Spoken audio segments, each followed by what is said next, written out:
Salam Indonesia, salam Nusantara dari Sabang sampai Merauke, dari Miangas sampai Pulau Rote. Mantala iman kita, mantala kasih kita, mantala pengharapan kita tentunya dalam Yesus Kristus menjadi Tuhan dan Juru Selamat dunia. Jangan katakan bahwa Yesus bukan Tuhan, jangan katakan bahwa Yesus bukan Juru Selamat. Dia adalah Tuhan, dia adalah Juru Selamat. Kalau engkau percaya, engkau akan diselamatkan.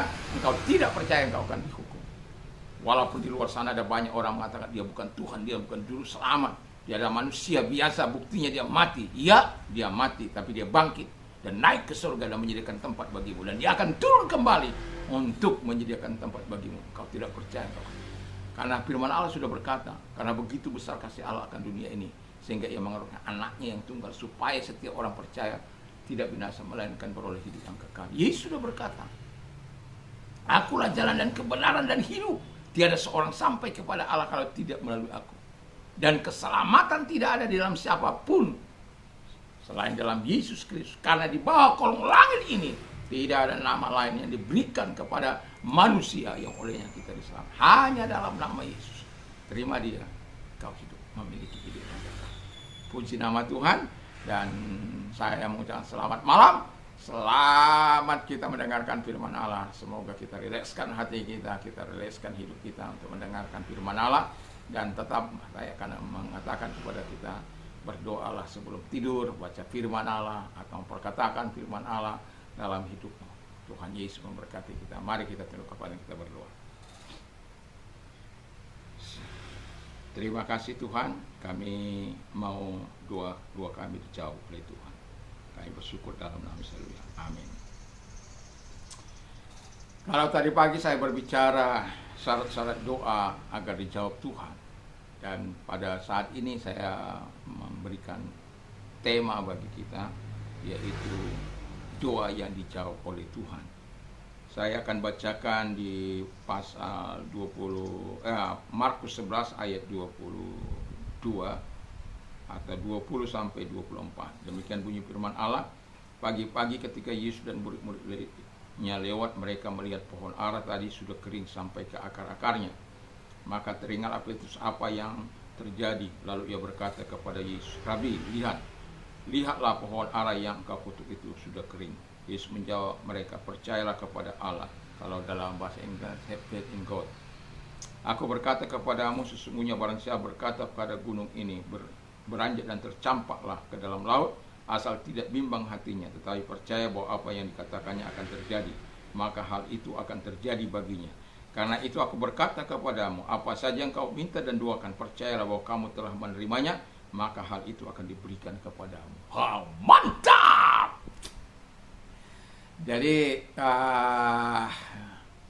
firman Allah ini sangat luar biasa, dan sebagai orang percaya kita harus melakukan apa yang dikatakan oleh firman Allah. Jadi untuk doa kita dijawab oleh firman Allah, yang pertama dikatakan have faith in God, atau milikilah iman, atau meminta dengan iman kepada Allah. Kalau iman itu dalam bahasa Inggrisnya pistis. Pistis itu yang pertama itu insurance, ada jaminan. Jadi kalau kita mau, harus percaya pada firman Allah, itu jaminan Allah. Dan ada jaminan Allah juga bagimu untuk dijawab oleh Tuhan. Faith itu sendiri keyakinan, ya.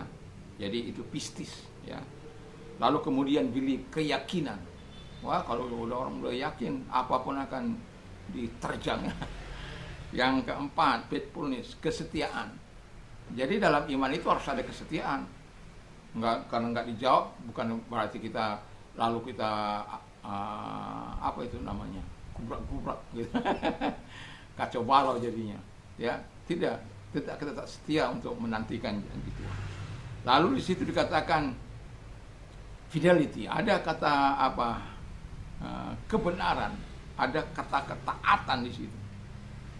Walaupun nanti bagian terakhir saya akan mengatakan itu.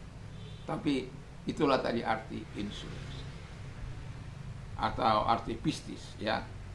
Jadi ada jaminan, ada iman, ada keyakinan, ada kesetiaan, ada ketaatan dan kebenaran yang harus kita lakukan dalam kehidupan ini. Itu sebabnya Tuhan katakan have faith in God, miliki itu. miliki kesetiaan, miliki jaminan itu, miliki iman itu, miliki keyakinan itu, miliki kesetiaan itu, miliki ketaatan itu, miliki kebenaran itu. Karena ketika kita miliki, saya yakin kita tidak akan lagi ragu terhadap janji Allah. Bahkan ini sesuatu yang tidak mungkin, memindahkan gunung. Ya. Kita sudah lihat bagaimana peristiwa di Palu, rumah bisa berpindah ratusan meter, 300-an meter itu di Pasi kan, ya. Ya, mau saya katakan, bagi Tuhan tidak ada yang mustahil. Mau dia pindahkan ke sana, mau dia pindahkan ke sini, apa yang sulit bagi Tuhan?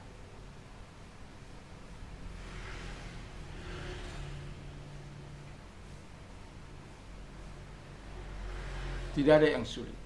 Tapi yang sulit itu apakah engkau memiliki yang sungguh? Apakah memiliki iman dalam Tuhan itu? Itu menjadi pertanyaan.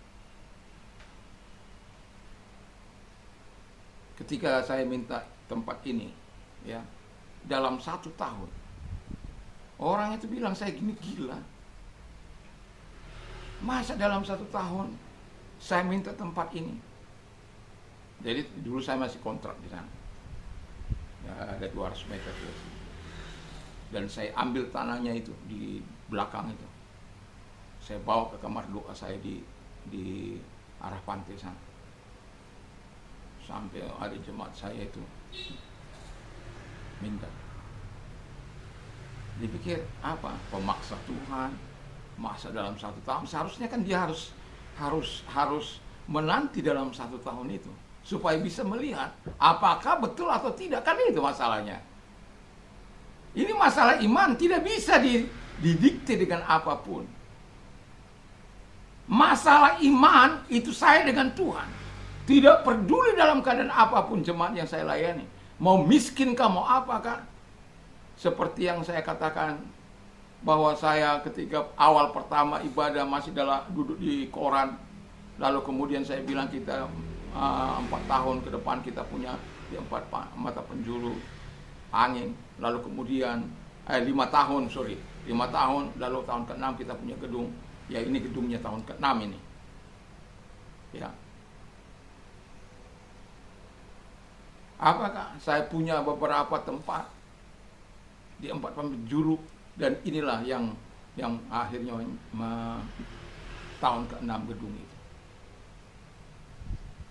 Tidak ada sesuatu yang mustahil bagi Tuhan. Tapi apakah kita meminta dengan iman? Itu pertanyaan saya. Makanya Tuhan katakan have faith in God. Karena murid-muridnya lihat, itu baru itu dikutuk oleh Tuhan itu karena dia dilihat dari jauh. Itu pohonnya begitu diperhitungkan ada buahnya, tapi enggak. Mulai sekarang jangan lagi ada orang mau makan buah. Besoknya mereka lewat situ, mati sudah. Sampai ke akar-akarnya kata firman Allah. Itu sebabnya kaget itu Petrus. Tapi untungnya Petrus itu ingat. Luar biasa ini. Lalu dia ingatkan gurunya, guru udah mati tuh pohon itu. Lalu Tuhan kata, have faith in God, miliki iman. Jadi siapapun kita memiliki iman. Mari miliki iman dalam Tuhan. Yang kedua dikatakan meminta dengan percaya. Itu ayat 24 tadi yang kita baca. Meminta, kalau engkau whatever I say to you, whatever you ask when you pray, believe that you receive that and you will have that. Jadi percaya kamu sudah menerimanya dan kamu akan diberikannya. Nah, jadi kita percaya, kita bahwa apa yang kita doakan kita terima dan kita akan menerimanya. Banyak orang percaya tetapi tidak menerimanya. Kalau dalam bahasa apanya, pistevo. Pistevo itu percaya, ya. Jadi pistevo itu juga percaya, melakukan, mengerjakan, menjalankan sesuai dengan apa yang dikatakan oleh Tuhan. Akhirnya engkau melihat itu pistevo. Orang katakan pisteo, pisteuo, ya. Tapi dalam pronunciation Greek dalam bahasa Yunani modern itu dibaca pistevo. Ya, jadi belajar sedikit tentang bahasa ini, ya, karena itu bahasa firman. Walaupun ya, karena itu bermanfaat bagi kita untuk untuk membangun kita. Pistevo, ya. Jadi kalau kita udah pistevo, kita akan, atau kata sifatnya pisteo, ya. Pisteo. Jadi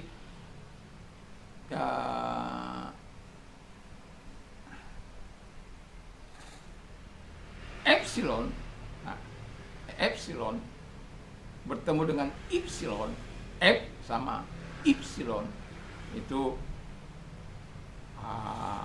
menjadi bisa bisa bisa F. Itu sesuai dengan kata yang akan mengikutinya. Kata bisa huruf hidup, bisa apa, jadi bisa konsonan, jadi ada beberapa pembagian. Nah, jadi kalau kita percaya menerima, dan kita akan diberikan, karena kita percaya melakukan, mengerjakan, menjalankan apa yang diperintahkannya. Haleluya. Yang terakhir, ya, yang terakhir itu adalah untuk doa kita dijawab oleh Tuhan. Yang terakhir itu hidup dalam ketaatan kepada Tuhan. Ini nggak bisa ditawar ini. Bukan berarti yang lain-lain itu bisa ditawar, enggak. Penekanan saya ini nggak bisa ditawar, karena inilah sebenarnya kunci kita menerima segala berkat Allah, kebaikan Allah, ketaatan kepada firman Allah itu. Kalau ada ketaatan kita, semua itu kita akan lakukan dengan baik dan benar. Dan ketaatan kepada Tuhan itu yang membuat Abraham menjadi bapa orang percaya. Ketaatan kepada Tuhan itu yang membuat Sadrak, Mesak, Abednego keluar dari dapur api. Ketaatan yang membuat si Daniel keluar dari lubang singa. Dan betapa pentingnya ketaatan itu bagi orang-orang yang percaya kepada Tuhan. Dan kalau engkau orang percaya, wajib hukumnya untuk hidup dalam ketaatan. Taat kepada Tuhan. Tidak ada yang lain. Ketaatan kita itu kepada Tuhan. Karena kalau kita taat kepada Tuhan, ketaatan kita kepada negara, negara sudah bilang jangan memberontak, kita nggak akan memberontak. Ya mungkin bisa protes, boleh. Ya, sesuai dengan demokrasi. Menggerakkan pemberontakan itu tidak boleh. Kita boleh berjuang secara hukum, boleh. Jadi ketaatan kita harga mutlak kepada Tuhan. Dan biarkan kita menikmati segala yang terbaik dari Tuhan. Dan biarkan doa-doa dijawab oleh Tuhan. Dan saya mau katakan betapa Tuhan itu baik, betapa Tuhan itu luar biasa.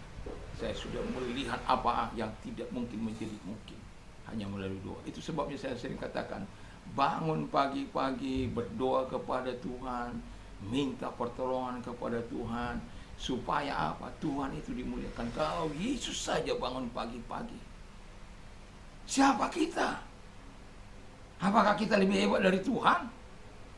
Kalau Tuhan saja dalam kemanusiaannya dia berteriak kepada Allah, siapa kita? Bisa saja Tuhan gak berdoa, tapi dia ingin meninggalkan teladan kesempurnaan itu kepada kita, teladan ketaatan itu kepada kita. Itu sebabnya ketika setiap kali Tuhan berdoa, Bapa selalu hadir. Itu sebabnya waktu dia berada di salib, dia berkata, Eli, Eli, lama sabaktani, Allahku, Allahku, mengapa engkau meninggalkan aku? Seluruh puncak, seluruh dosa manusia ada di pundaknya. Dan Allah seolah-olah, Bapa seolah mengalingkan muka. Itu sebabnya dia, apa dikatakan oleh firman Allah, dia dalam kemaluan dia misalnya mati, bahkan mati di kayu salib. Dan itu sebabnya sebelum mati dia berkata, "It's finished." Selesai beban. Selesai segala penderitaan, segala kuasa dosa yang merenggut hidup, yang membuat engkau lumpuh, membuat engkau tidak taat. Selesai asal engkau datang kepada Yesus. Tuhan Yesus memberkati kita. Semoga kita dapat melakukan ini sehingga kita iman, percaya, pistis itu, pisteo itu, atau pistepo itu, pistos itu ada dalam kehidupan kita, dan ketaatan, obey kepada Tuhan dalam kehidupannya. Tuhan Yesus memberkati. Mari kita tunduk kepada kita. Terima kasih Tuhan Yesus, biarlah kasih dan kuasa-Mu senantiasa menyertai hidup kami, sehingga kami tetap menerima segala kebaikan Tuhan. Kami mau hidup taat pada Tuhan. Kalau engkau sakit, saya mau berdoa bagimu dalam nama Yesus. Segala sakit penyakit yang mereka derita, aku perintahkan dalam keluar, hancurkan dengan kuasa-Mu, dan oleh bilu-bilu daripada Tuhan Yesus engkau sembuh jama mereka Tuhan, sembuhkan mereka dalam nama Yesus. Terima kasih. Kalau engkau berbeban berat, datang kepada Tuhan. Saya tahu apa itu beban berat, saya tahu itu apa itu krisis, saya tahu.